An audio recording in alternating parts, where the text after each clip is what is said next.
Hey guys, tonight we journey far across the warm, lazy tides of the ancient Mediterranean. No wars, no conquests, no gods throwing thunderbolts. Just you, a low-ranking Phoenician merchant with slightly sunburned shoulders and a satchel that smells oddly sweet. The sky is golden with late afternoon haze, the sail creaks overhead, and your sandals squish faintly from an unfortunate wine spill earlier. You're not royalty. You're not a high priest. You're a tired middleman in a creaky wooden ship hauling purple dye, carved trinkets, and, most importantly for tonight, your humble bag of travel snacks. They're sticky, strange, and in some cases, questionably edible, but they've kept you alive across weeks at sea, and, if your stomach doesn't betray you, they'll get you home. So, before you get comfortable, take a moment to like the video and subscribe, but only if you genuinely enjoy what I do here. Let me know where you're listening from and what time it is where you are. I love seeing who's tuning in from across the world now. Dim the lights. Maybe turn on a fan for that soft background hum. And let's ease into tonight's journey together. You reach into your satchel, fingers brushing past linen wrappings and a reed container. There it is, your first course. A chunk of halcyon, or what your fellow sailors call fig mortar. It's a dense slab of mashed dried figs pressed together with a trace of honey. A few random sesame seeds, and if you're unlucky, whole tiny wasp that got caught in the drying process. You bite in, and the texture is familiar, chewy to the point of dental danger, teeth grinding against crystallized sugars and tiny seeds. There's something oddly comforting about the way it sticks to your molars. In fact, dried figs were more than just a snack. Historians agree that the Phoenicians were among the earliest exporters of dried fruits, especially figs and dates, which could survive the humid hold of a merchant vessel without turning into soup. But your fig brick is special. It's been dusted with crushed pine bark, which smells like a mix between a forest trail and a campfire. Not exactly tasty, but it was believed to prevent stomach cramps at sea. Whether that's true or not, no one's sure.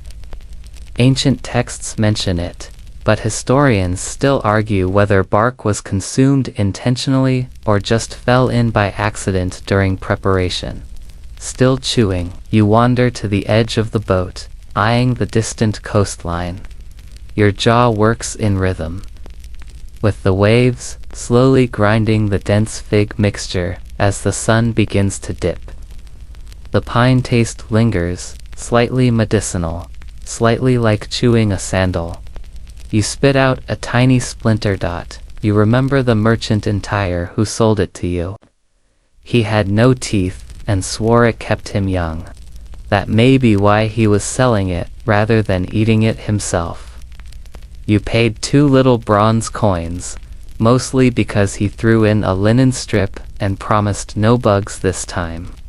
You can't help but wonder what this time meant. You reach for a drink, but remember you're rationing your vinegar wine until tomorrow. Instead, you wash it down with a swallow of tepid water from a goatskin pouch that smells vaguely of last month's onion stew. The fig bark combo sticks stubbornly in your throat. Around you, the crew is winding down.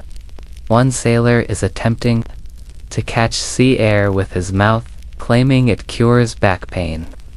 Another is fixing a rope with the solemn intensity of a man performing surgery. The waves slap gently against the hull, and the wooden planks creak as the ship shifts under a lazy breeze. Your fingers pick at the next slab of fig before tucking it away. You're saving the worst part for later, the one that's hardened, into something like shipcocking. Not even seagulls try to steal that peace as you settle back against a bundle of dyed wool. The soft glow of the horizon stretching violet to orange, your stomach rumbles in mild protest. This snack might not win any culinary awards, but it does its job.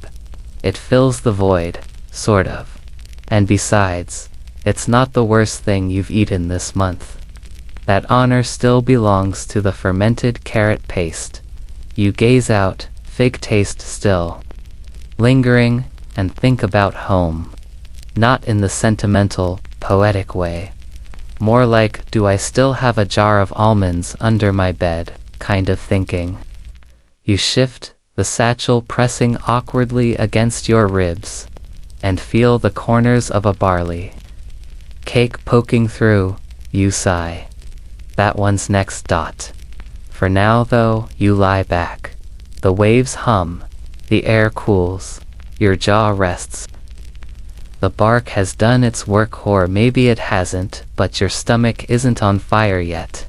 And in the world of Phoenician merchant snacking, that's a win. You sit up slowly, the planks beneath you warm with the memory of the day's sun. The sea rocks your body into a gentle rhythm, like a baby cradle made of salt and splinters. A dull ache creeps into your legs, nothing serious.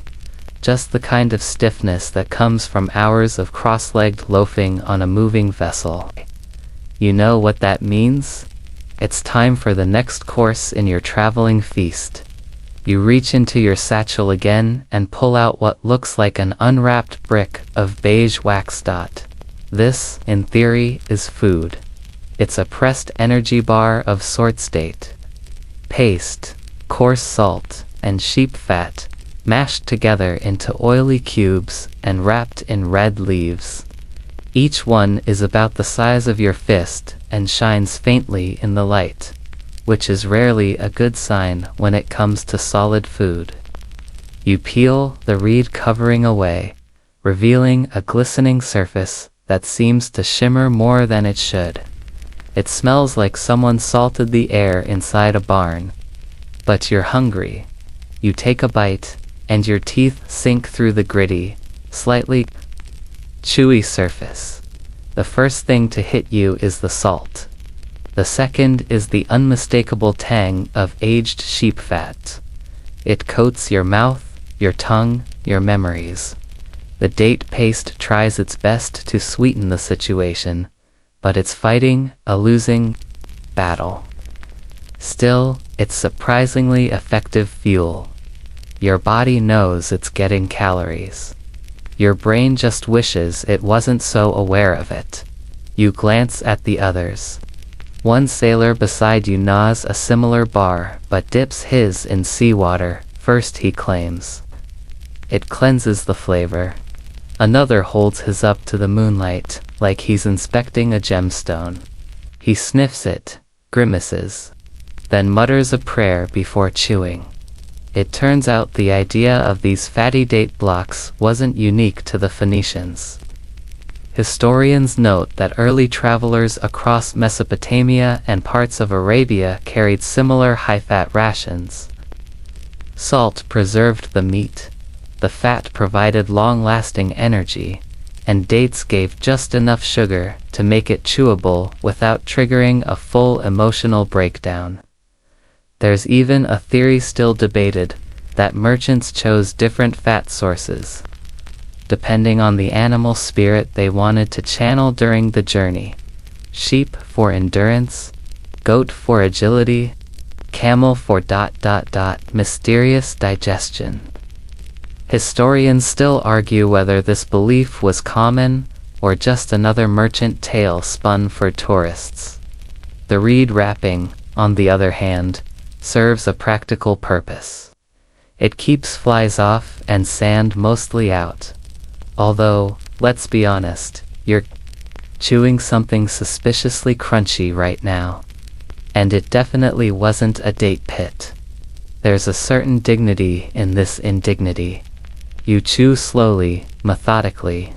By the time you're halfway through the bar, Your lips shine with grease. You feel full, but in a heavy way, like a ship loaded with wet pottery. It's not comfort food. It's please don't single quotes dash collapse dash on dash this dash voyage food. The sun has dipped behind the horizon now, and the sea is a velvet blue. Torches crackle in iron sconces on deck, casting long shadows that flicker across the sails. You hear someone mutter about wind direction, and another sailor coughs like he's trying to eject a ghost. You lick your fingers, which are now slick and sandy. A bit of reed wrapping clings to your thumb. You flick it away and lean back against the railing, staring into the darkening sky. There's something almost holy about this moment. Full belly, open water, the smell of salt and sheep grease in your hair. You remember an old trader who used to tell you, never trust a snack that doesn't smell like the journey. At the time, you thought he was mad. Now you're not so sure. Everything in your satchel smells like the journey. Some parts of it might be the journey. You take one more bite of the fatty bar and fold the rest back into the reed. That's tomorrow's regret. Tonight's regret has already been swallowed. Someone to your left suddenly hiccups and begins humming a song that vaguely resembles a goat drowning. A nearby crate shifts with a creak, reminding you how precarious life is when most of your food is stored next to rotting rope and ancient amphorae of pickled onions. Your stomach shifts, not painfully, just noticeably, like it's filing a formal complaint. You ignore it. You've built up a tolerance for worse. That carrot paste incident from last month nearly made you abandon sea life altogether. This is just ... Flavor with consequences as you wipe your hands on your tunic, now permanently marked with snack grease. You glance down at the satchel again. There's vinegar wine in there. You could chase the fat with a sip, but that would violate tomorrow's rations, and you're not desperate. Yet instead, you lie back again, head resting on a rolled sail. The stars blink into view above, distant and clean, unlike your mouth. The waves continue their gentle lapping against the ship, and a breeze cuts through the rigging with a soft hum. You exhale. The bar did its job. You're full, possibly poisoned, but full. And somehow, that counts as a small victory on the ancient sea. Your mouth still remembers the greasy ghost of the sheep fat. Date bar as you sit upright and reach again into the satchel. You've made a promise to yourself not to look directly at the contents anymore. It's better to let your fingers find their fate. You fumble around until your hand touches the cold clay of your drink flask, a squat, lopsided jug stoppered. With a bundle of waxed linen, you pull it out, weighing it in your hand. The vinegar wine, you had meant to wait another day, but the sheep bar may have permanently modified your internal organs, so you pop the lid. A soft plunk, a whiff of something sour, sharp and vaguely medicinal, rises into the air. You've never been quite sure if this stuff is meant to be consumed or used to dissolve rust. You tilt it to your lips and take a small sip. Immediate regret. It tastes like someone dropped old socks into bad wine and forgot to filter it. You cough softly, enough to let your body know you disapprove. But then, oddly enough, a kind of warmth spreads down your throat. You've heard this drink called many names: Comet's Merchant's Vinegar, Sailor's Cure. It's a mixture of sour wine, watered down and often left in the sun with whatever herbs happen to be available, bay leaves, maybe some myrtle, and in one horrifying case, a whole dried frog. It was meant to hydrate and balance the humors. At least that's what your shipmate said as he offered you his own flask. Right before throwing up on an amphora, historians agree that vinegar wine drinks were widespread in the ancient world. The Romans had their posca, a nearly identical brew beloved by soldiers and slaves alike. Phoenician merchants swore by it too, though some claim they added bits of salt and charcoal for cleansing. Historians still argue whether these additions had any actual benefit or were just a way to stretch out a sour botch. You suspect the truth lies somewhere between survival and superstition. You drink again, more carefully this time. The second sip isn't worse. That's either good news or your taste buds have surrendered. You swish it in your mouth, mostly out of boredom, and notice a twig of rosemary floating near the lip. Classy, almost gourmet. The temps of vinegar settles oddly well with the lingering fat from the sheep bar. The two flavors meet somewhere in your stomach and negotiate a fragile peace. You burp quietly, taste both again, and decide to never do that on purpose. Someone on deck is now laughing at something, a soft wheeze, followed by a louder one. You glance over to see two young traders arguing over who has the worst smelling snack. One proudly waves a strip of sun-dried squid. The other just points at your flask. You raise it like a toast and take another sip, grimacing for effect. They applaud you like a madman. You lean back and let the drink do its thing. Oddly, it clears your head a little. The ship feels steadier, your limbs looser. You wonder if it's the vinegar balancing your bile, or just the power of belief. The Phoenicians didn't have modern science, but they had generations of tradition and a stunning tolerance for flavors that would make a modern food inspector cry. You remember a conversation you once overheard in Sidon's market. Two women arguing whether vinegar wine should be strained through linen or camel hair. One swore by camel, said it added body. The other insisted linen was purer, holier, more refined. You'd quietly decided never to drink anything either of them had touched, and yet here you are, on a boat in the dark, drinking vinegar with twigs in it and feeling oddly soothed. The stars stretch across the sky now in long, clear lines. The moon peeks through the rigging, casting sharp shadows across the deck. You roll the jug between your palms. It's smooth, cool, slightly sticky, from earlier drips. You consider putting it away, but it feels right to hold it for now, like a stone with warmth. Like a memory you're not ready to part with.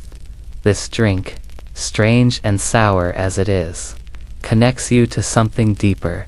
Every merchant, every sailor, every sunburnt trader who squinted into a Mediterranean horizon and thought, I really hope this doesn't kill me. You're just one more in a long, thirsty line. As the ship creaks and the waves whisper against the hull, you let your mind wander.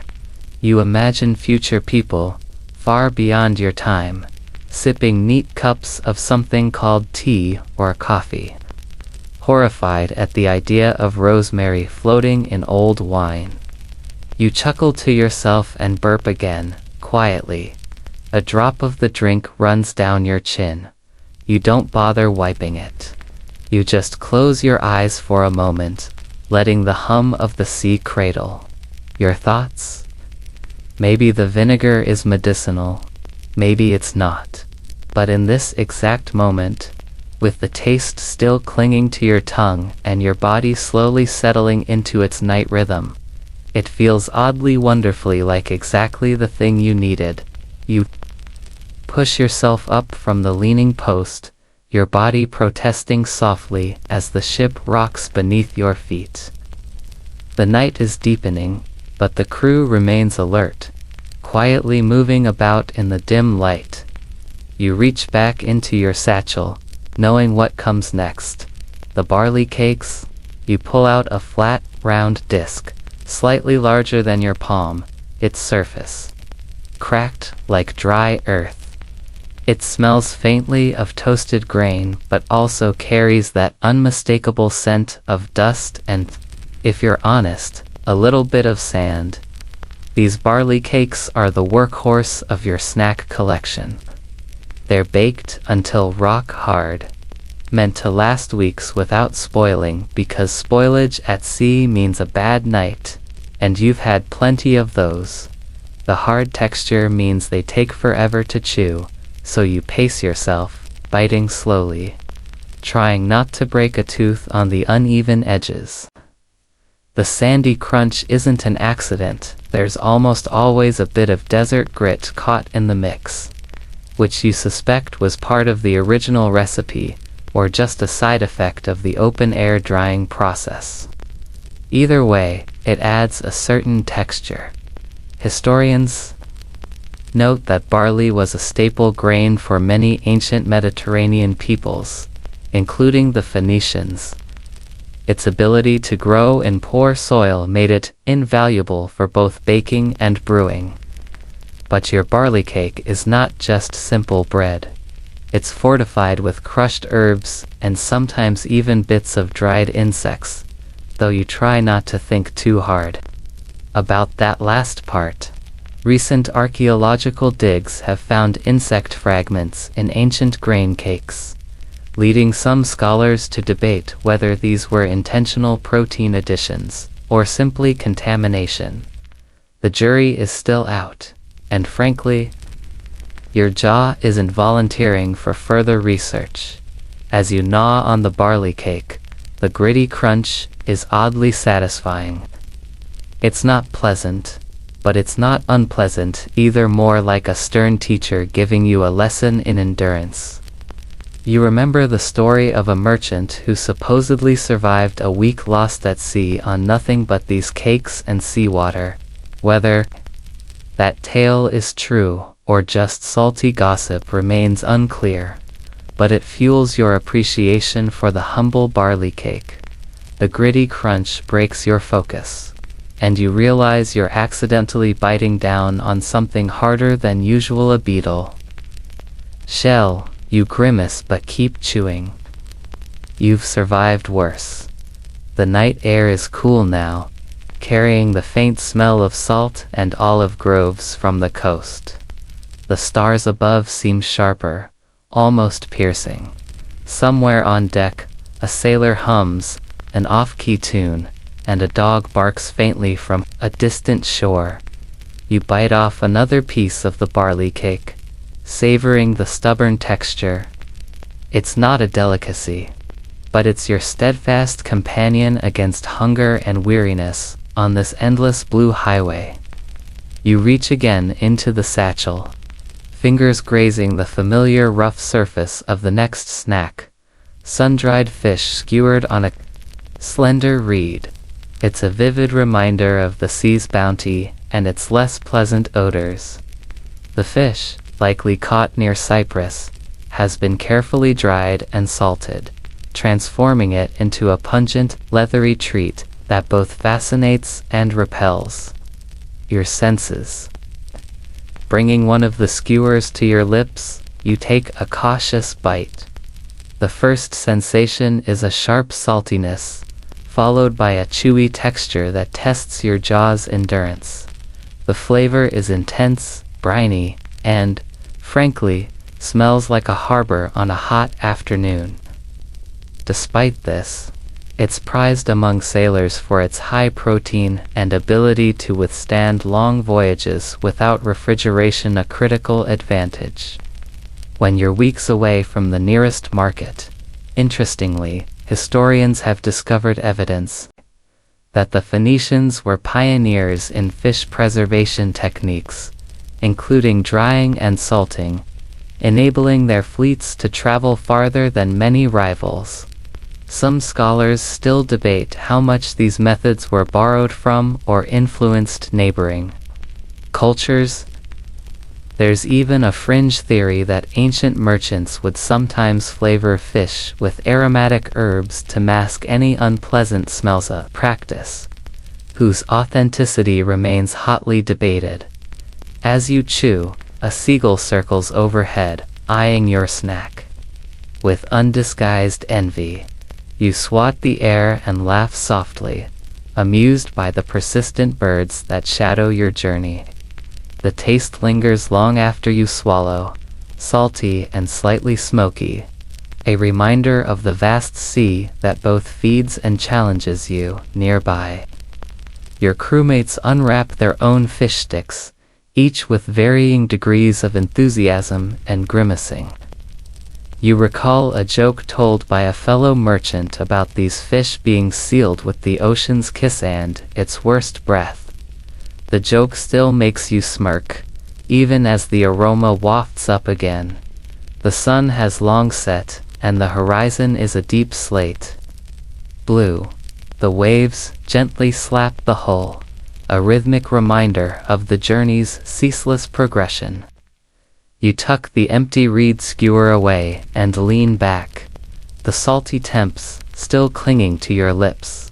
The smell might drive off the seagulls, but for you, it's another taste of the road, the kind that stays with you long after the voyage ends.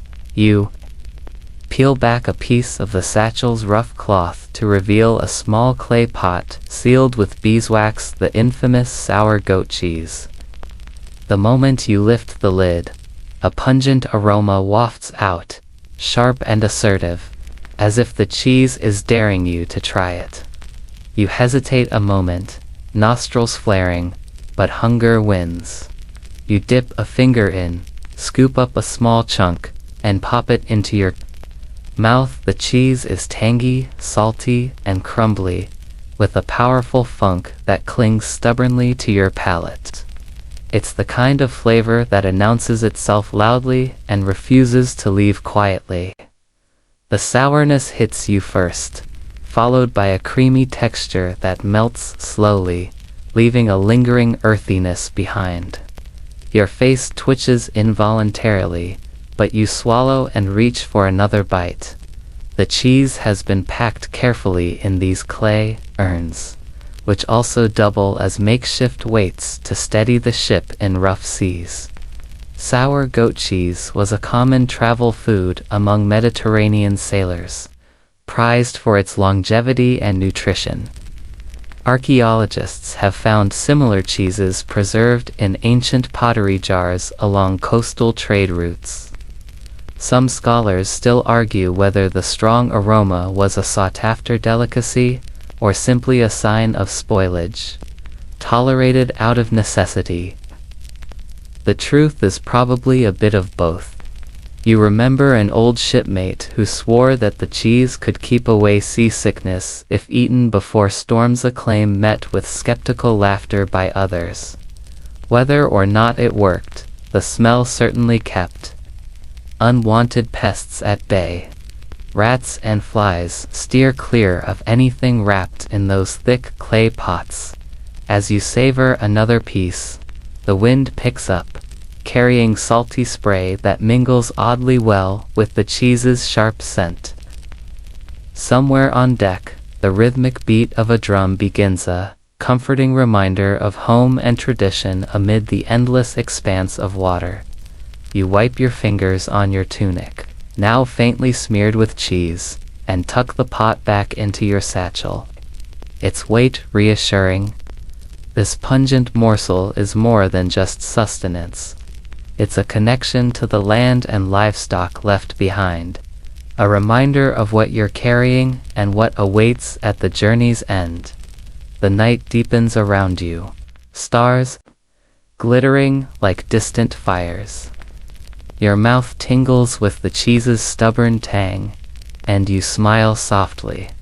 The road is long, but this strange little pot of sour goat cheese makes it feel a little more bearable.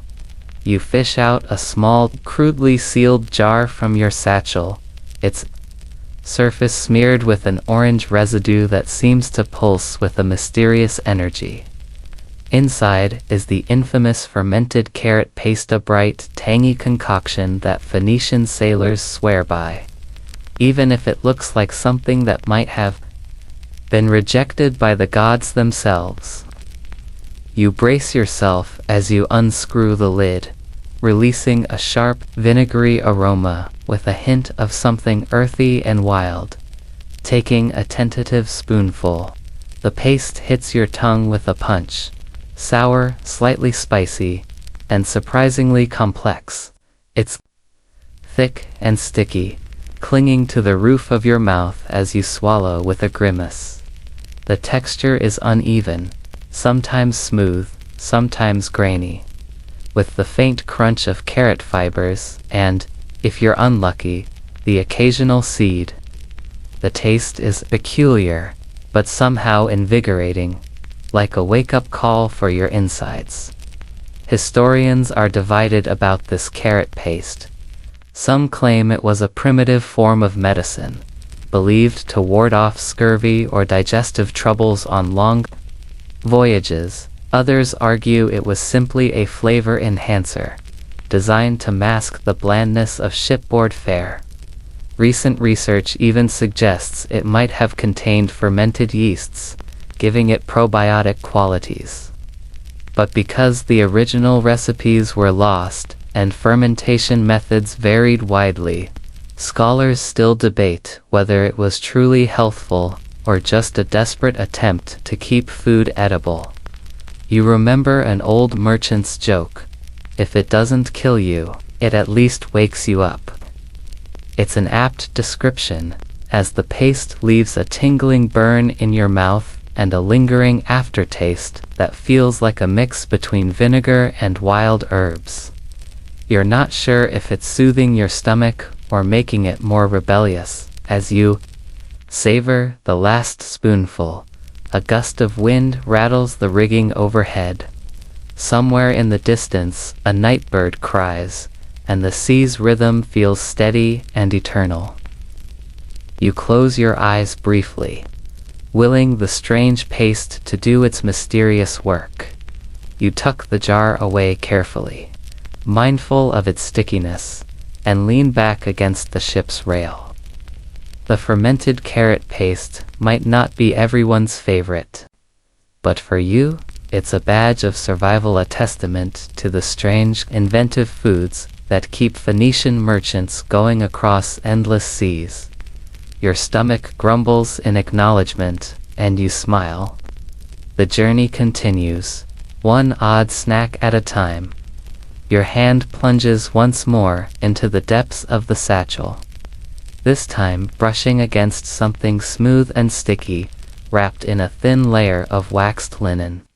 You pull it out slowly, already guessing what it is by the faint sugary scent clinging to the cloth. The mulberry leather rolls.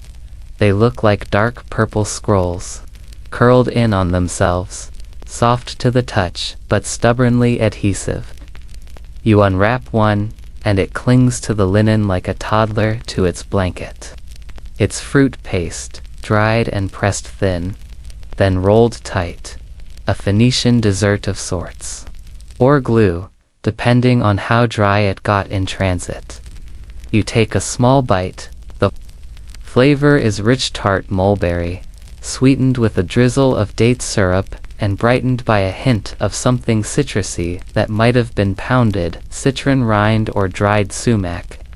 The texture, though, is its own adventure, chewy, sticky, and prone to gluing your teeth together just enough to cause mild panic.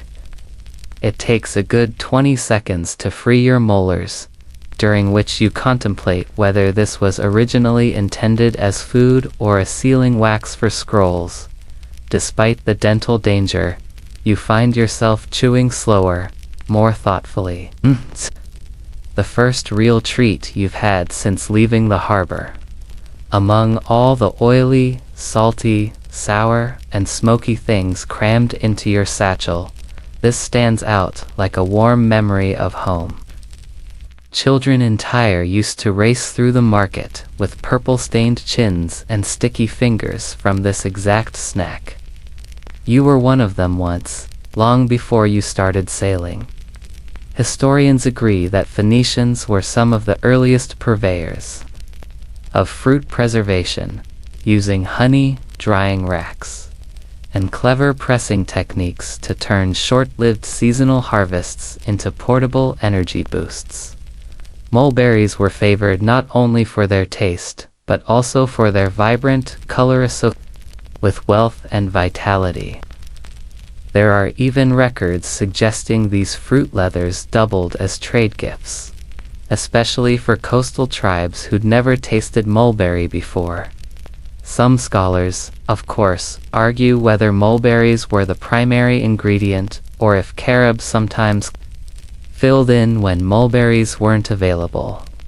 The debate has lasted decades, hinging on smudged trade tablets and residue analysis from ancient jars. You don't care. Whatever's in this roll is delicious. As you chew, the sky shifts again. The stars are brighter now, and the constellations flicker like oil lamps in the night. You hear one of the younger deckhands humming under his breath. A slow, off-key lullaby his mother probably sang. You hum along softly, letting the sweetness on your tongue blend with the soft winds and creaking ropes. You notice, too, that your fingertips are tacky with sugar. It's not just a dessert eats, also an adhesive, whether you like it or not. You try wiping your hands on your tunic, but that only spreads the sweetness and adds a few grains of sand to the mix. Your knees stick to each other when you cross your legs. Still, you smile. That's part of the experience. The fruit roll has calmed your belly after the vinegar and cheese warzone it endured earlier. You feel steadier, less like a bag of sloshing brine, and more like a man again. You tuck the remaining rolls back into their linen wrap and tie them shut with a fraying reed cord. That's dessert for tomorrow if it doesn't melt into one congealed lump before then. You lean your head back and close your eyes, letting the rocking of the ship lull you. The sweetness lingers in your mouth, a soft perfume of berry and honey. For a moment, you remember what land feels like under your feet, and the sound of laughter at the edge of a merchant's stall. You miss home, but only a little. This journey, sticky and strange as it is, has a rhythm of its own. You smile. There are worse things to carry across the sea than edible purple scrolls. By now, the stars have fully taken their posts above, each tiny glimmer winking down as if curious to know what else hides inside your satchel. The wind is gentler, enough to nudge the sail, but your body sways in harmony with the ship's slow, determined lull. Sleep tugs at you, but you know the satchel still holds surprises. With a yawn and one eye half-lidded, you reach inside again. Your fingers brush a firm, irregular-shaped kuhl with sharp corners. You pull it free and find a tiny clay pot sealed with resin. Its mouth is stoppered with linen tied tight under a wax cap, and there's a faint, sharp Thames even through the seal. You recognize it at once. Fermented fish paste. The Phoenicians called it murrey, or sometimes simply the brown salt. You hesitate before opening it. Not because of the smell, it's unmistakably aggressive, yes, but also oddly nostalgic. But because the lid always takes patience. The resin must be cracked gently, then peeled away like bark from a sapling. The Phoenicians were practical, but they loved to complicate their lids. Once the cap yields, a scent erupts into the air, pungent, earthy, tangy, almost sour-sweet. It's not unlike garum from the Romans or liquamen from the Greeks, but the Phoenician version is thicker and often mixed with crushed dates, herbs, or barley gruel. You tip the jar and scoop a tiny amount onto a crust of hard barley bread, which you'd wisely set aside earlier.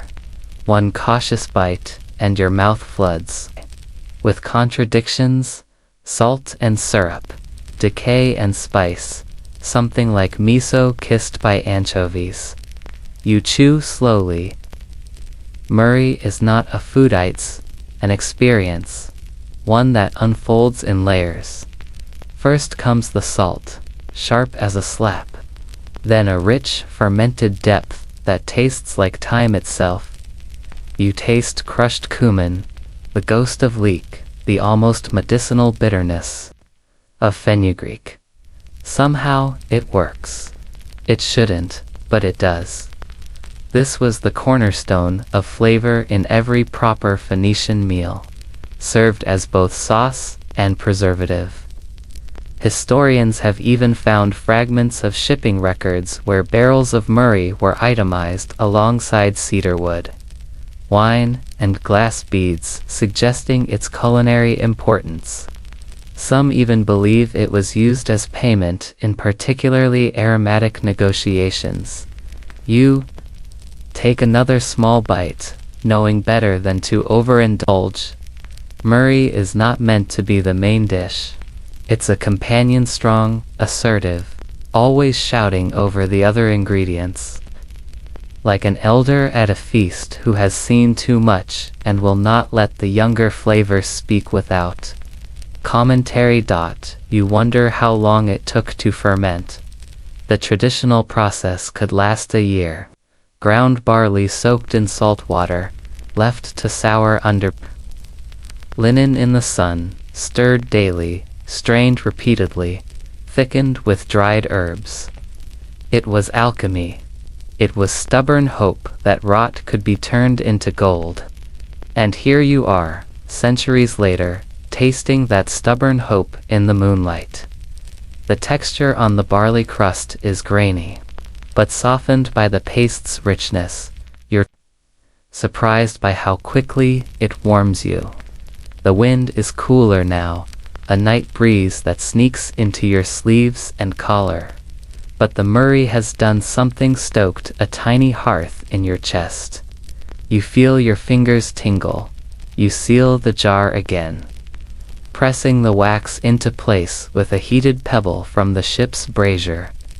It's messy but effective. You place it back in the satchel gently, knowing it'll perfume everything else with its signature scent. So be it. Let the other items learn humility. You wipe your fingers on a scrap of woven flax and lean back against a crate. The hum of ship life surrounds you, quiet now, but present. A sailor coughs somewhere near the bow. A rat scurries past your feet, too quick for your slipper. You don't mind. You're part of the ship now, and so is the rat.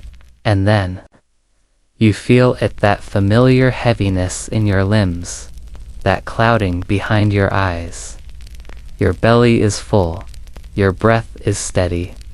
The sea sings her oldest lullaby, low and endless, like a mother who's rocked ships to sleep for 1,000 years. You close your eyes, letting the taste of fermented barley and salted anchovy fade slowly from your tongue, until even that dissolves into dream. You awake not to the sun, but to a smell, something nutty, toasty, almost sweet-hand, then the faintest suggestion of sesame. It comes in waves, drifting through the fabric of your sleep like a gentle tap on the shoulder. Your eyes flutter open to find the ship swaying more confidently now, the sky just beginning to pale. The stars have dimmed, and that strange velvet blue of early dawn now stretches from horizon to horizon. You sit up slowly, your body creaking like old wood, and instinctively reach for the satchel again. You barely even look anymore. Just extend your fingers and trust that the next relic will speak to you. And sure enough, they wrap around something round, cool, and slightly oily to the touch. A small amphora, no taller than your forearm, sealed with a waxed cork and tied shut with palm twine. You untie the twine and pry it open, and the aroma blooms in full. Sesame oil pressed, aged, and stored as carefully as any perfume. You tip the amphora forward slightly and watch the thick liquid cling to the rim before falling in a slow, lazy thread back into the vessel. The Phoenicians prized this oil not just for flavor, but for trade, for ceremony, even for medicine. You dab a drop on your finger and touch it to your tongue. There it is again, warmth without heat, a roasted comfort, the taste of afternoons spent pressing seeds beneath a stone wheel, of stories traded in the shade of a fig tree while the oil thickened in a clay bowl. It's soft on the tongue, but lasting. You imagine it on fish, on root vegetables, even on honeyed cakes, a kind of liquid memory. The Phoenicians didn't just use sesame oil for cooking. They infused it with crushed herbs to anoint the sick. They burned it in tiny lamps to chase back the night. You remember hearing once, in a lecture, or perhaps a whisper, that mothers rubbed it on the feet of their children before long journeys, as if to make the ground more forgiving. You can almost feel that tenderness now, pressing into your arches, holding your steps. Nearby, someone on the ship begins to grind grain for breakfast. You can hear the familiar rhythm of stone against stone, circular, hypnotic, unhurried. There's comfort in repetition. The millstone hums like an ancient mantra, round and round, grain to flour, seed to oil. Night to dawn, you set the amphora beside you and reach into the satchel again, knowing it won't be empty yet. Your fingers touch paper, no parchment, worn thin at the edges, and when you draw it out, you see delicate Phoenician script curling across it like sea foam. A recipe, a spell. It's hard to say. You don't speak the language, not properly. But your eyes scan the symbols anyway, recognizing at least the structure of ritual. The parchment shows a schematic for a feast, of sorts. Not a list of dishes, but rather a ceremonial order. First, the flatbread offered to the harbor spirits. Second, the lentil mash mixed with coriander and sesame. Third, a ladle of honeyed wine passed clockwise among guests. It's not about feeding the body, it's about feeding time. You suddenly realize that food for the Phoenicians wasn't a moment, it was a sequence. A dance between memory and offering. You fold the parchment carefully and return it to the satchel. Beside you, the morning has matured. The sea is less glass and more tapestry now, rippled and golden, like a shawl of light woven directly from the horizon. The sailors stir. One of them begins to hum a tune, slow minor, with long pauses, and you find yourself mouthing the melody without realizing it. Someone hands you a dish, mashed chickpeas with olive oil and pickled radish, topped with toasted sesame seeds. There's no ceremony, no explanation, just food, warm in a clay bowl. You eat slowly, almost reverently, letting each bite feel like a translation, your body learning a new language. One spice at a time. A sudden gust lifts the sail and tilts the ship gently starboard. You feel it more than see it, like a nod from the sea herself, as if to say, yes, you understand now, and maybe you do. Maybe this journey wasn't about uncovering secrets, but remembering how to listen to what's already known. that meals can hold meaning deeper than hunger. That an amphora of oil or a smear of murrey or a faded recipe is as much a part of the world's memory as any monument. That trade, for all its coins and contracts, began with trust in the flavor of another's bread. You take one last bite and set the bowl aside. The wind presses softly against your back. You lean into it, and once again without thinking, your hand reaches into the satchel. Your fingers close around something dry, brittle, and strangely aromatic, once earthy and faintly resinous, like crushed pine needles wrapped in sunlight. You draw it out carefully. It's a small woven pouch, no larger than your palm, bound tightly with red fiber and darkened at the edges with age. It rustles softly when you move it, like the whisper of dry leaves in an old grove. You untie the reed, and the scent deepens. Bay leaves, dried sumac, crushed thyme, a sliver of wild oregano. Ancient herbs once grown in terraced gardens carved into the stone above coastal cities. Biblos Sidon, tire places where merchants and mothers alike reached for these very leaves to transform simple fare into something worthy of remembrance. You bring the pouch to your nose, breathe in, and are transported instantly. The hills above the sea come alive in your mind, dry, fragrant, sun-bleached. Children scampering through herb patches with sticky fingers and dusty knees. A grandmother, crouched by a clay oven, grinding thyme with olive oil and sesame to make zait. You realize that a single scent, these forgotten herbs, can call forth a landscape more clearly than any map. You take a pinch of the mixture and scatter it onto your tongue. It's tangy and coarse, bitter at the edge, but you let it dissolve, slowly, tasting each note as though parsing out syllables in a half-lost lullaby. Somewhere in this flavor is salt wind. Somewhere in it is temple smoke. Somewhere in it is the pause before a prayer. You look up. The ship has shifted. You hadn't noticed at first, lulled by the rhythm of memory. But now it's clear. The sails have caught a fresh current, and the sea is no longer still. It is purposeful. It hums beneath the hull with direction. The crew moves differently. Too not frantic, but focused. As if they know where they're going now, even if no one says it aloud. You clutch the herb pouch gently in your fist, then tuck it back into the satchel with a quiet sense of respect.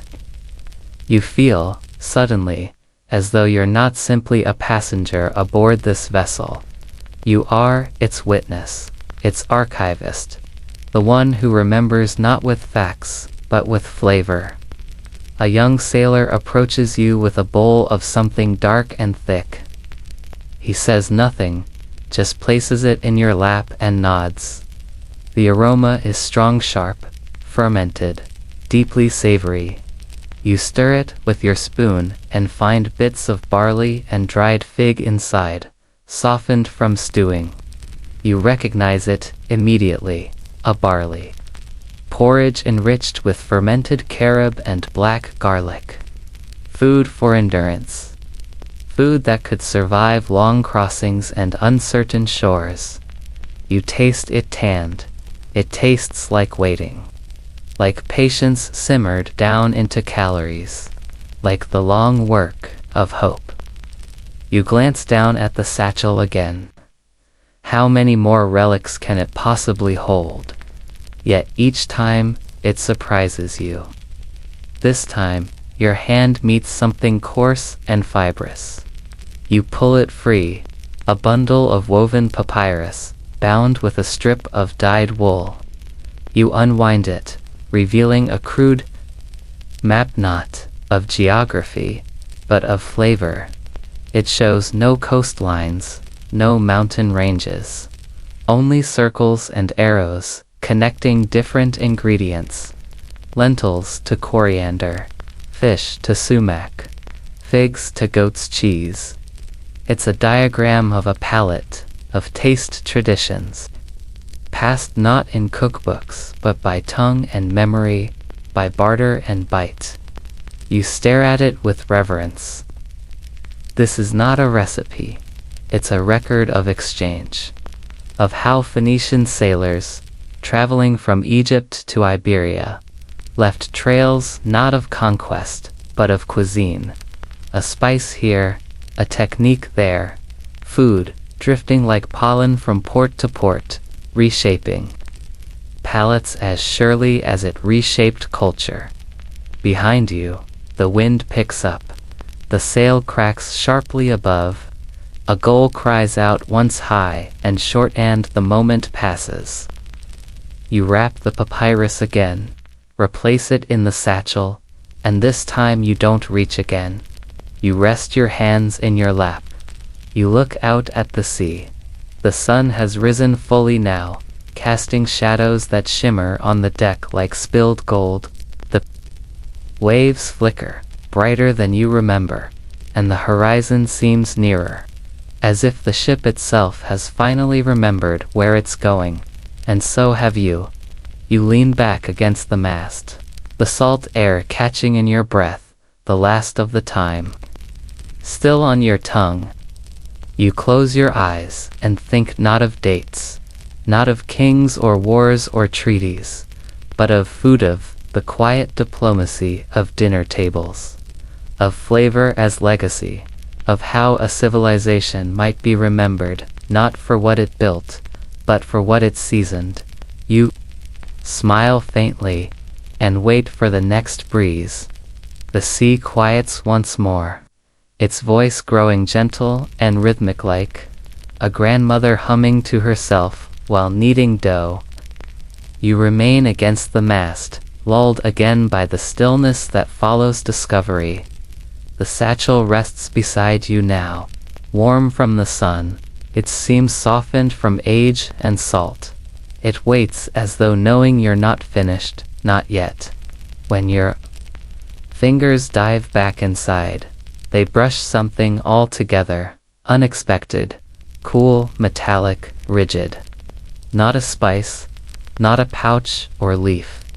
You draw it out and find a small bronze container, smooth but pitted, as though once buried. A cylinder, no longer than your palm, capped tightly with a loop of twine. You unscrew it with care, and inside you find something that seems dry, ordinary dust. But as you lift it to your nose, you inhale a scent so complex, so layered, that it stops your breath for a beat. It is neither sweet nor savory, more like earth itself. Crushed lentils, ashes. Something sour, something living, though very old. You realize with quiet awe that you are smelling the remnants of a fermenta powdered starter, dormant for centuries, waiting for warm water and time to awaken again. Fermentation, you recall, was the secret that ancient cooks guarded most jealously, not because it was difficult, but because it was invisible. To tame decay into flavor was an act close to magic. To turn rot into nourishment, into preservation, into delight, this was a priesthood of patience and practice. And this small container, this dark bronze cylinder, held within it a ghost, a microbial memory, an edible echo. You wonder what bread might rise from this, if given the chance. You reseal the container and press it to your heart as though it might pulse back. Then carefully, you wrap it in a scrap of cloth and slide it gently back into the satchel.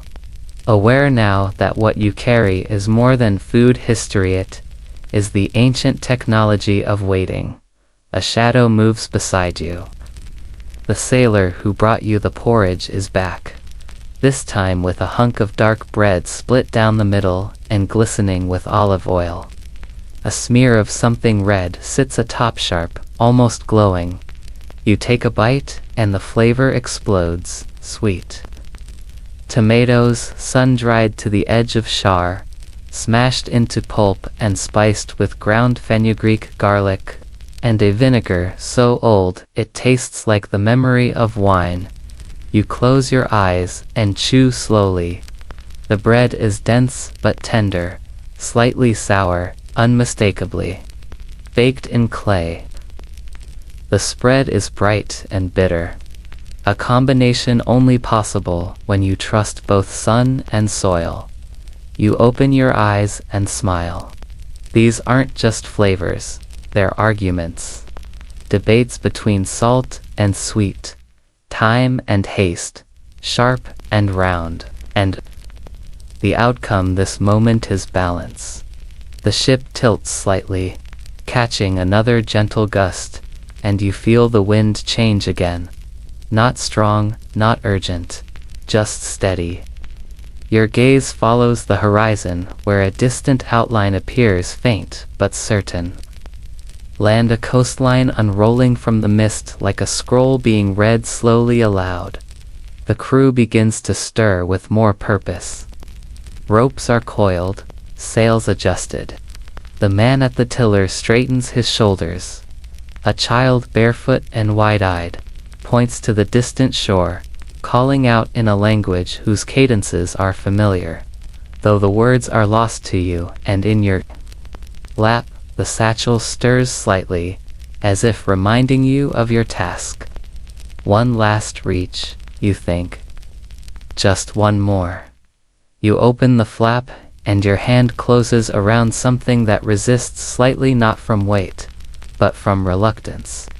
You ease it out, and discover a folded cloth napkin, surprisingly fine. It's embroidered in the corner with a stylized shell, and as you unfold it, something small drops out and lands on the deck beside you with a soft clink. A spoon, but not any spoon, bone-handled, copper bowl. Etched along the handle is a symbol, a cypress tree, roots extended, branches fanned wide. You've seen this before, carved into doorways in old markets, painted on storage jars, stamped onto wax seals. It's a Phoenician emblem for preservation, not of goods, but of knowledge. A way of saying, what we carry, we remember. You hold the spoon in your fingers and run your thumb across the etching. You imagine the cook who once used it. A woman, maybe, her hair wrapped in linen, sleeves rolled up, stirring a pot with care. Not a chef, not a priestess, just a woman feeding her family and, through her food, shaping what they knew of comfort, of rhythm, of home. That's when it dawns on you. This voyage, the ship, the sea, the satchelet, was never really about reaching a place. It was about returning to something. To the slow, deliberate acts of flavor. To the unhurried wisdom passed in kitchens rather than courts. The food you've tasted, the relics you've handled, they're not footnotes to history. It's heart. You wrap the spoon again tenderly, and place it back in the satchel. Then you rise, unsteady at first, and make your way to the bow. The shoreline is clearer now. Green hills stretch behind whitewashed buildings clustered close to the port. Smoke curls from chimneys. You think you hear the faint clang of a blacksmith. Or perhaps the call of a market vendor, calling out fruit by weight or fish by name. The ship creaks forward, slow but sure, and you stand there at its point. A solitary witness to a journey that stretches backward as much as forward. Behind you, lentils and spoons and scent memories. Ahead, the promise of another market, another meal. Another whisper of old spices being brought back to life. You breathe deep. The wind carries time. At this point in your journey, you're fairly used to munching on things that look questionable, but taste passable. So when the ship pulls into the bustling port of Leptis Magnius, that once grand Romanized Phoenician hub, you don't think twice before accepting a sticky, honey-drenched fig, stuffed with ground pistachios and a suspiciously red powder. The texture half crunch, half gum, the taste. Like your tongue fell into a spice bazaar and couldn't find the exit. It's oddly satisfying though, and for once, you're not entirely sure if that glow on your face is from the Mediterranean sun or the chili-laced fig core. Welcome to North Africa's snack game, one that doesn't pull punches. A dockside vendor insists that this particular treat is called dat hailu, which roughly means sweet pinch, though between us, it feels more like molten fireball in disguise. Still, local sailors swear by it. They say it keeps you warm on cold desert nights and might even scare off sea demons. Though historians still argue whether the spice blend was medicinal or purely masochistic. Either way, your taste buds have been thoroughly assaulted, and the vendor is already wrapping a dozen more in palm leaves to take aboard. By now, you've adopted a sort of resigned curiosity when it comes to your travel snacks, which is how you find yourself trying something that looks like a wrinkled brown pear but turns out to be fermented barley paste shaped like a fruit. It's known as shuba, and it hits you with a deep, earthy funk somewhere between miso and shoe leather. It was apparently favored by Phoenician scribes, who needed to stay alert copying scrolls. Who needs caffeine when you've got a snack that can punch your brain awake? And then there's the cheese. Oh, the cheese. Aboard the ship, a crew member named Taffer serves you a small wheel of something he claims was aged in goat stomachs for at least 3 moon cycles. This is followed by a very casual warning: don't eat too fast. It dances in the gut. Right. You slice a thin wedge, sniff cautiously, and are immediately rewarded with a bouquet of aromas that include wet clay, herbs, and strong family disagreements. Still, it's protein, and you haven't seen a proper chicken in days. A tentative nibble reveals a salty tempeh with surprising depth. Taffer grins. It grows on you, he says. Though you're not entirely convinced he means that metaphorically. Alongside these new discoveries, your own stash of Tyrian flatcakes and dried olives has dwindled to a few stubborn crumbs. You notice the sailors constantly rotating their snack boxes like prized treasure. Each man has his preferences. Smoked carob bark for one, salted fish skin crisps for another. A particularly superstitious helmsman won't go to sea without his daily nibble of dried cactus peel, which he believes wards off sirens. No one dares argue. You've long learned that food is part meal, part ritual. Nightfall brings a sort of fellowship around the meager cooking fires on deck. Someone cracks open a pot of boiled lentils. Nothing special. Just lentils and salt, but then someone else drops in a bundle of dried hyssop, and suddenly the pot is filled with something floral and surprisingly comforting. The younger sailors pass around bits of pine resin chews, which are half breath freshener, half boredom snack, and entirely addictive. You chew thoughtfully, watching the coastline vanish into the horizon. Your jaw working rhythmically to the creak of ropes and the soft murmur of waves. Then, as if the gods themselves heard your thoughts, a large jar appears on the deck labeled simply, Naval Emergency Rations.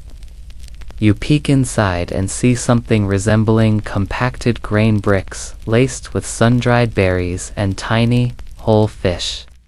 The smell alone makes you question your life choices. The texture is dry enough to chip a tooth, but a couple of chews in, the salt and tart fruit somehow meld into something passably edible, barely still. The sailors treat it with the reverence of ancient gold. You later learn it's a Phoenician staple called osir, meant to last through months-long voyages. It's a reminder that survival often comes first, flavor second or maybe third, by mid-journey. Your stomach has learned resilience, your palate has broadened, and your definition of edible has become surprisingly flexible. The food is not merely sustenance anymore. It's an unfolding narrative, one made of pickled roots, aged cheeses, sweet spiced nuts, and chewy bark you never thought would go down so easily. And through it all, you're not just a passenger, you're an eater of history, a sampler of survival strategies, a living example that yes, Phoenician travel cuisine might just be the strangest part of ancient globalization. As your ship nears the next port, a sailor presses a bundle of cloth into your hands. Inside, roasted lentil balls, glazed in palm syrup. For strength, he says, you'll need it in Ubuia. You thank him, tuck it away, and smile faintly. By now, you know what's coming. Another dock, another market, another mystery snack ready to surprise your tongue and test your nerves. But somehow, you wouldn't have it any other way. You wake before dawn again, lulled more by the rhythm of rocking waves than any real rest. A dark bluish haze rests over the harbor of Tyre, and you can already smell the salt, the fish, and yesavan, the morning batch of cumin-seed flatbread heating in a clay oven nearby. Your merchant life has taught you many things, but the greatest lesson might be this: never skip the local breakfast. Especially not when the cook insists it's blessed by the goddess Astarte herself. This morning's snack is a peculiar combination of mashed dates, pomegranate molasses, and ground walnut tucked inside a folded lentil crust pastry that looks like it was stomped on by a goat but somehow tastes like divine retribution for every bland meal you've ever endured. As you chew, you think back to the many cities and many strangers you've met through snacks, how each crust, crunch, or spoonful held an entire culture in miniature. This little lentil pastry is no different.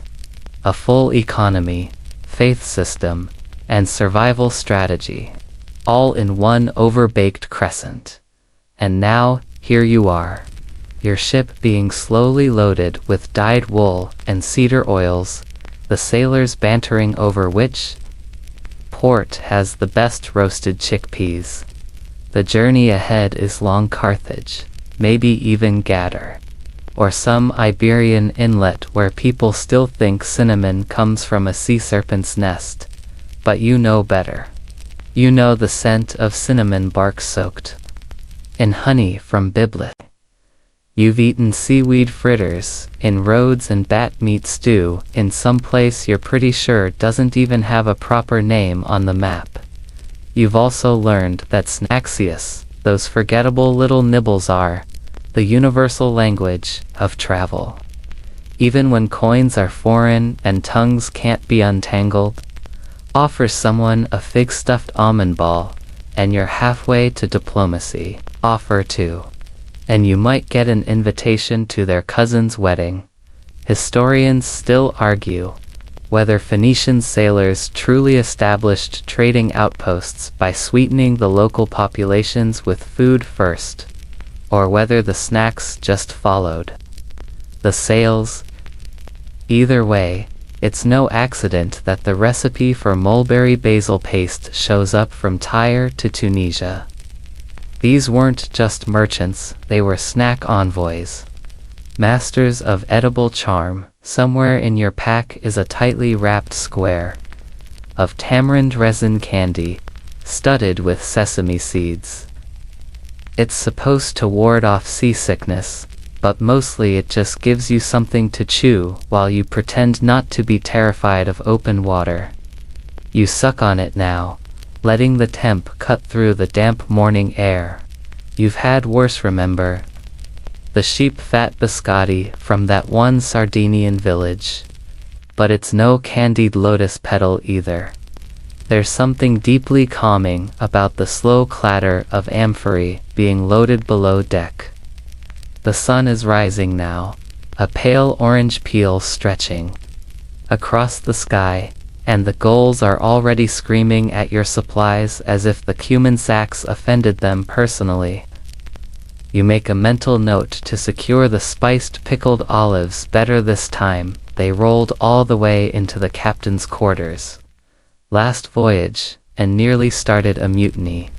One of your shipmates hands you a dried banana, slice clearly a leftover from a previous stop, possibly Egypt. It's leathery, sour, and oddly comforting. You pass him back a square of pistachio-studded syrup cake from last night's dinner. There's a quiet understanding. Bartering snacks before the sea takes you is as good as prayer. And just like that, the ropes are loosed, the sails unfurl, and the breeze tugs you back into the ancient routine of motion and memory. With every mile of water, you leave one market behind and sail toward another. With every snack passed hand to hand, you're reminded your life is a mosaic built of crumbs, spices, and the stories that hide inside them. Even now, Phoenician travel snacks dried, pickled, baked, or fermented exist in fragments of recipes passed down or argued over in archaeological reports. Was the fig butter roulade real, or reconstructed fantasy? Did cement candies actually use seaweed as a binding agent, or is that just romantic nonsense from a French historian who wished they'd been born on a galley? No matter, because whether it's chickpea flour crackers in Sicily or fermented pomegranate seeds in some Iberian port, the truth lingers in flavor more than footnotes. And you, weary traveler of winds and waves, have carried that truth in your pockets, crunch by crunch, bite by bite. As the harbor fades behind you and the horizon stretches clean and untroubled, you settle into a squat on the deck and unwrap a final travel snacka. Sun-dried figs split open and filled with pine nut paste and a whisper of salt. The flavor hits like memory, soft and unexpected. You chew slowly. The ship creaks. The sea yawns open before you.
you.